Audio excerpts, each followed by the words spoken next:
బావేనానా పారిపోయాడమ్మా. అదే నువ్వు మాత్రలు మింగిస్తావని భయపడి పారిపోయాడు. నువ్వు ఉండగా ఎలా పారిపోనిచ్చావు నాన్న? పారిపోవాలనుకున్నవాడిని నేను ఆపగలనా అమ్మా? నన్ను అడిగి మరీ పారిపోయాడమ్మా. పారిపోతే నేను పట్టుకోలేనా?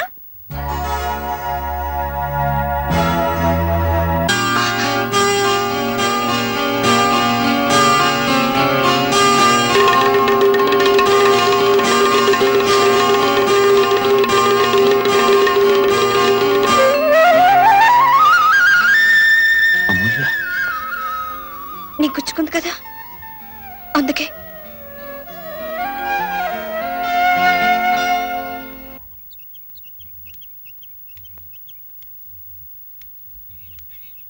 అమ్మా అమూల్య, మన జయుంది చూడు.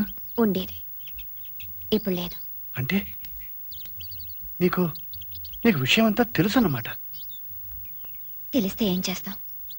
ఎవరి కర్మకి ఎవరి కర్తలు. అదేమిటమ్మా, ప్రాణ స్నేహితురాలు ఆత్మహత్య చేసుకుని చనిపోయింది. కనీసం నువ్వు శవాన్ని చూసేందుకైనా రాలేదు. పైగా ఇలా. నాన్న, అది నా స్నేహితురాలు కాదు. అదే నా స్నేహితురాలు అయి ఉంటే పిరికి దానిలా ఆత్మహత్య చేసుకునేది కాదు. దాన్ని మోసం చేసిన వాడిని చంపి అది చచ్చుండేది. న్యాయంగా నీతో ఇలా మాట్లాడే హక్కు లేదు బాబు. నువ్వు నా కళ్ళ ముందు పెరిగావు కనుక, నేను నిన్ను కళ్ళల్లో పెట్టుకు పెంచాను కనుక నేను నా అల్లుడిని చేసుకోవాలనుకోవడం నా స్వార్థమే కాదు. అర్థమైంది బాబు. నీ మనస్సు మార్చాలనుకుంటే నువ్వు శరణ్య గురించి చెప్పినప్పుడే నేను ప్రాధాయపడేవాడిని. నా కూతుర్ని పెళ్లి చేసుకోమని, ఆ ఆస్తిని నేను నీకు చేసిన ఉపకారాన్ని ఎరగా చూపగలిగేవాడిని. కానీ ఆ రోజు అలా చేయలేదు. ఎందుకో తెలుసా? ఏమిటి మావయ్య అంత చెప్పలేక బాధపడుతున్నావు? అమూల్య నిన్ను చేసుకోవాలనుకుంటుంది అనుకున్నాను, కానీ అది జరగకపోతే తనని నిన్ను నన్ను సర్వనాశనం చేయగలదు అనుకోలేదు బాబు. మావయ్య. అవును బాబు. తాను కోరుకున్న వస్తువు చేతికి దక్కకపోతే చేతిని వస్తువుని నాశనం చేసే పట్టుదలగల మనిషి అమూల్య. నాకు తెలుసు మావయ్య. నువ్వు తెలుసుకోగలవని ఈ మాట చెప్పడానికి సాహసిస్తున్నాను బాబు. నువ్వు ప్రేమించిన అమ్మాయిని మోసం చేయమని నేను కోరడం లేదు. నిన్ను ప్రేమించిన అమ్మాయిని అర్థం చేసుకోమని ప్రార్థిస్తున్నాను. బిడ్డని పోగొట్టుకుంటానేమో నా ఆత్రం ఉన్న తండ్రిగా ఈ మాట చెప్పడం లేదు బాబు. నా బిడ్డ ప్రేమను ఆదరించమని మనసున్నవాడిగా నిన్ను వేడుకుంటున్నాను బాబు. కానీ ఇంకేం చెప్పకు. కాదన్నా నేను అర్థం చేసుకోగలను. కానీ అవును, నీ సంస్కారం నీకున్నదని 4 మాటలు చెప్పడానికి సాహసించాను. తండ్రి కంటే ఎక్కువగా పెంచిన నిన్ను నా బిడ్డకి ఆ కాస్తానందాన్ని ఇవ్వమని కోరడం తప్ప బాబు? మరి శరణ్యకిచ్చిన మాట?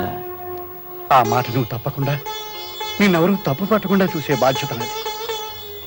అమూల్య నుంచి నిన్ను మరిపింపజేసిన సంస్కారం ఉన్న అమ్మాయి అమూల్య కోసం నిన్ను మర్చిపోయేట్టు చేయడం కష్టం కాదు. ఆ పని నాకు విడిచిపెట్టు.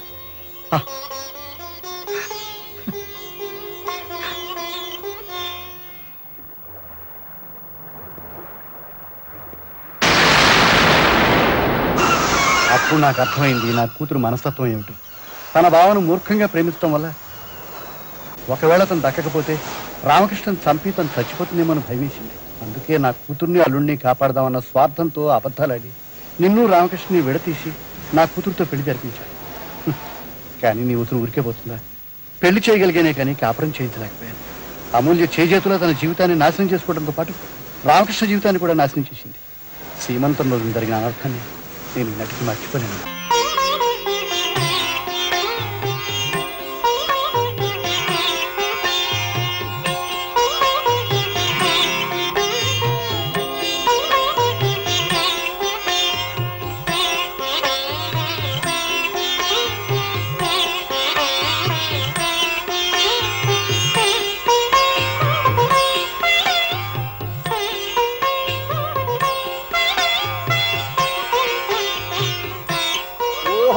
ఇన్స్పెక్టర్ గారా, రండి రండి రండి. నమస్కారం రైడ్ గారు. నమస్కారం. బాగున్నారా? వాళ్ళ పొద్దుతే వచ్చాను, మరేం లేదు. నాకు ఈ ఊరికి ట్రాన్స్ఫర్ అయింది. గ్రామ పెద్దలు కదా, ఓసారి చూసి వెళ్దామని వచ్చాను. చాలా సంతోషం, మంచి సమయానికి వచ్చారు. ఇవాళ మా అమ్మాయి సీమంతం జరుగుతోంది. ఈ పూట మా ఇంట్లో భోజనం చేయండి, మీరు వెళ్ళకూడదు. రండి రండి. మా అల్లుడు. మిమ్మల్ని ఎక్కడో చూసినట్టుంది. రండి, భోజనం చేస్తూ మాట్లాడుకుందాం. రండి రండి. ఓహో, ఆ అమ్మాయికి వేరే అతనితో పెళ్ళింది. మరి అప్పుడు ప్రేమ దోమ అన్నావు. ఎనివే, నువ్వు ప్రేమించిన అమ్మాయి నిన్ను మోసం చేసినా ఆ అమ్మాయితో కొంతకాలం ప్రేమాయణ నడిపావు, అది నీకు లాభం. ఆ బాధతో కుమిలిపోకుండా మేనగోడలు చేసుకుని సుఖపడ్డావు, ఇది నీకు వడ్డీ. టోటల్ గా నువ్వు లక్కీ ఫెలో అయ్యా. మీరు నన్ను సరిగ్గా అర్థం ఎలా చేసుకోవాలి అర్థం సార్. చేసుకోవాలో నాకు చెప్పండి. అర్థం చేసుకోవాల్సిందని నేను. మీ ప్రేమాయణ సరదా కాలక్షేపం మర్చిపోవాలా? మీరు దాచిన ఈ ఘోరాన్ని చిన్న లోపమని సరిపెట్టుకోవాలా? మీరు చేసిన పని గొప్పదని సమర్థించుకోవాలా? మీరు బుద్ధిమంతులని సంబరపడిపోవాలా? అమూల్య, నన్ను అలా పిలవద్దు. నువ్వు ఇంత మోసగాడు అనుకోలేదు. నీలాంటి వాడు నేను కూడా నా మీద పడకూడదు. అసలు అసలు నేను నీకేం ద్రోహం చేశాను? నన్ను ఇంత మోసం చేశావు. నిన్నేం చేసినా పాపం లేదు. నిన్ను అమూల్య, అమూల్య, అమూల్య, అమూల్య. ఏమిటమ్మా ఇది? అమ్మా, అమ్మని వదిలిపెట్టమ్మా. అమ్మా, నువ్వు ఒకసారి కూడా కాదు. ఏమిటమ్మా ఇలా?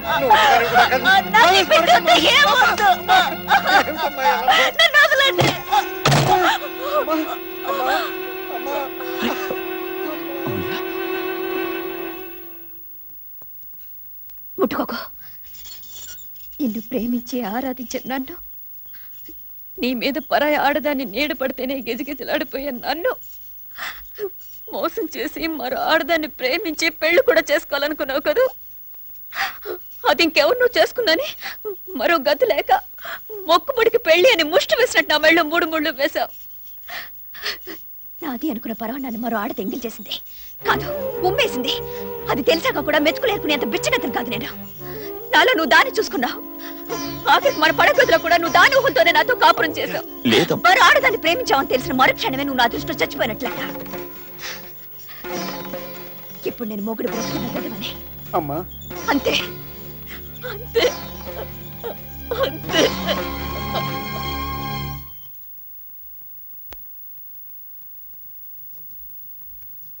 మగబిడ్డ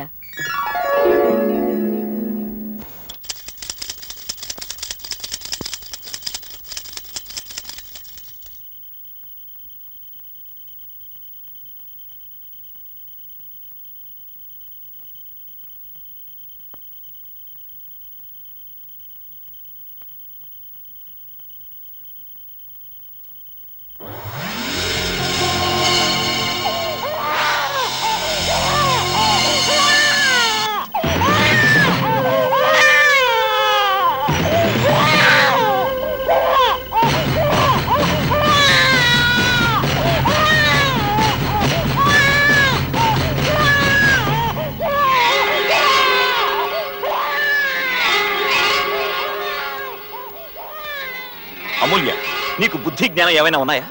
పిల్లాన్ని కూడా పట్టించుకోకుండా ఏమిటి ఆలోచన? సమయానికి వచ్చాను కాబట్టి సరిపోయింది. వీడికి ఏమైనా ఏంటే? ఏమవుతుంది? మా అయితే చేస్తాడు అంతేగా. నువ్వు తల్లివా? చిచి, నేను తల్లినో కాదో తర్వాత చెప్తాను. అసలు ముందు నువ్వు నా మొగుడువా కాదా? అమూల్య. అబు,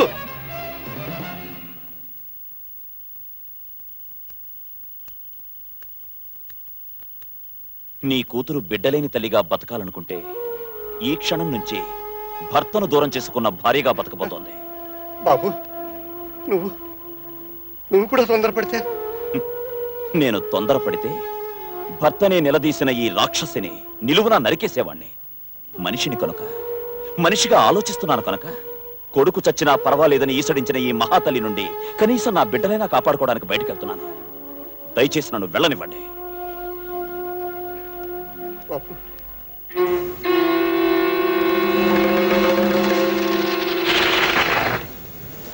ఆనాడే నా కన్న కూతురు చచ్చిపోయింది అనుకున్నా.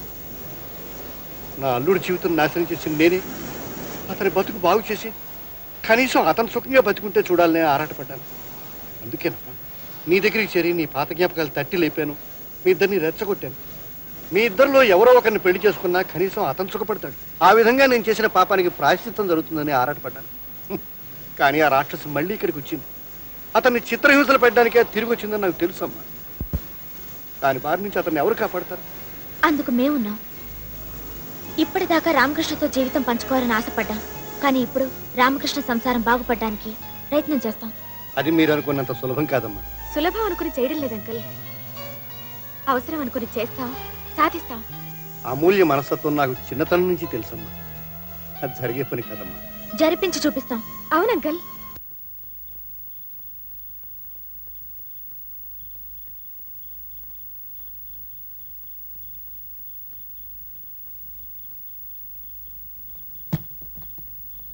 కట్టుకున్న పెళ్ళాం ఇంటికొస్తే అసలు ఎలా ఉన్నావు? బ్రతికేవా చచ్చావా అని అడిగే సంస్కారం లేదా నీకు? నేను చెప్పేదేమైనా వినిపిస్తుందా, లేక చెవుడొచ్చిందా? లేక పెళ్ళమే కదా నిర్లక్ష్యమా? గొంతు సించుకుని అరుస్తుంటే చేవకుట్టినట్టేనా లేదా నీకు? అవునులే, ఎందుకుంటుంది? ఇక్కడ ఒకళ్ళకిద్దరు ఆడవాళ్ళు నీ వెంట కుక్కలా పడుతుంటే నీ కళ్ళకి నేనెందుకు కనిపిస్తాను, నీ చెవులకు నా మాటలు ఎందుకు వినిపిస్తాయి? షడప్! ఎంతసేపు ఊళ్ళో వాళ్ళు ఆడిపోసుకోవడం, ప్రతిదానికి పెడార్థాలు తీయడం. పిల్లాడు ఎలా ఉన్నాడని ఒక్క మాట అడిగావా? నువ్వు తల్లివా, నా భార్యవా, ఆడదానివా? చిచ్చై! చూడు, నేను ప్రేమించింది నిన్ను, నేను కావాలనుకున్నది నిన్ను, నేను పెళ్లి చేసుకున్నది నిన్ను. నీకు నాకు మధ్య అడ్డం వస్తే కన్న తండ్రినే కాదనుకున్నాను. నాకు పిల్లాడో లెక్క? అసలు నన్ను వదిలేసి నువ్వేదో సుఖపడిపోదాం అనుకుంటున్నావేమో. నాకు దక్క నిన్ను ఇంకెవరికి దక్కనివ్వను. నా సంగతి నీకు తెలుసు కదా. కాళ్ళు ముళ్ళు గుచ్చుకుంటేనే రక్తం దారబోసిన దాన్ని, గుండెల్లో ముళ్ళు దిగితే ఊరు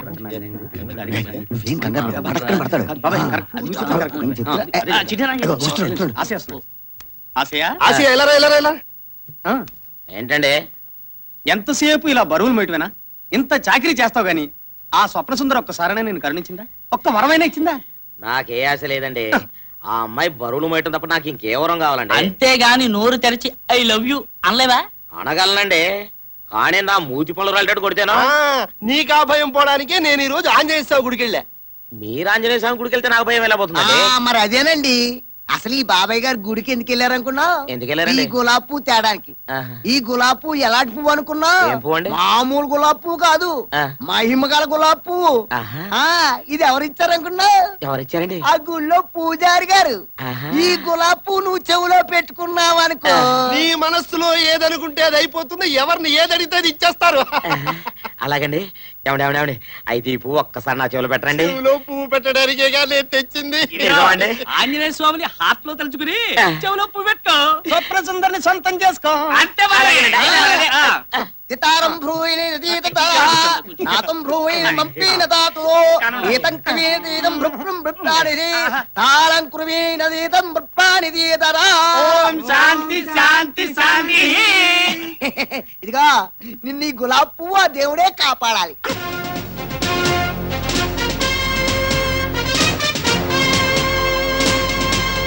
స్వప్న సుందరి